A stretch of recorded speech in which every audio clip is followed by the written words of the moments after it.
Ó, conhece esse som? Vamos ver uma das soluções para esse defeito?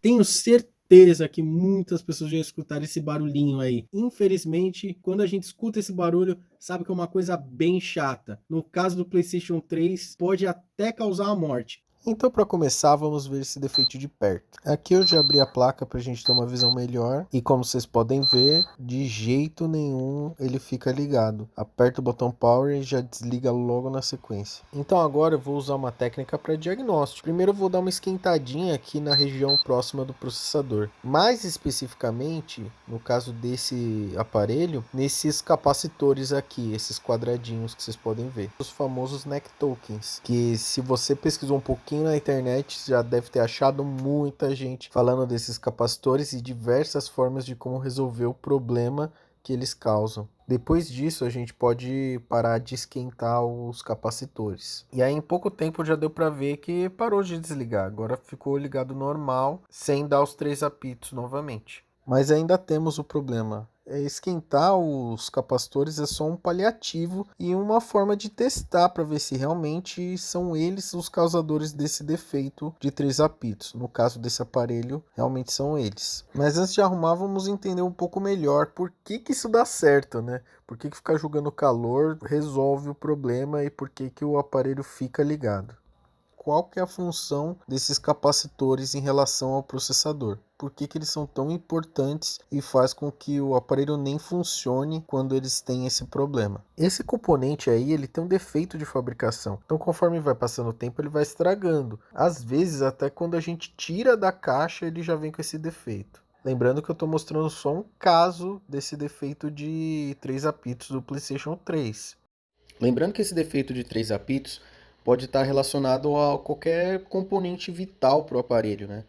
Então, qualquer um desses componentes aí que tenha um curto, uma falta de alimentação ou uma falta de comunicação pode fazer com que o aparelho apresente esse defeito de 3 apitos. Mas no caso do neck token, por conta do defeito de fabricação que ele tem, o processador fica sem energia para trabalhar, porque quem dá a potência para o processador funcionar são os capacitores que ficam na alimentação dele, no caso, os neck tokens. Então, por isso que esse componente causa o defeito de 3 apitos.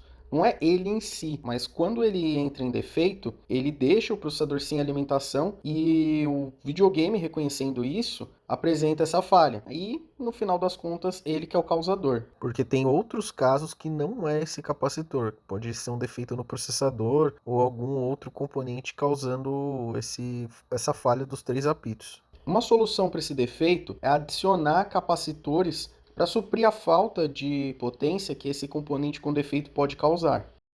Agora vamos dar uma olhada nesse processo de instalação dos capacitores de tântalo, que vão ajudar na potência dos capacitores neck tokens.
sempre faço a instalação de 2 capacitores no começo, porque muitas vezes a necessidade de instalar mais capacitores, mas tem aparelhos que não, que só 2 capacitores já são suficientes. Tem casos raros de que um capacitor já supre essa falha, e alguns outros casos que temos que colocar 8 capacitores, sendo essa a quantidade máxima, né? O máximo que a gente tem que colocar de capacitor são 8.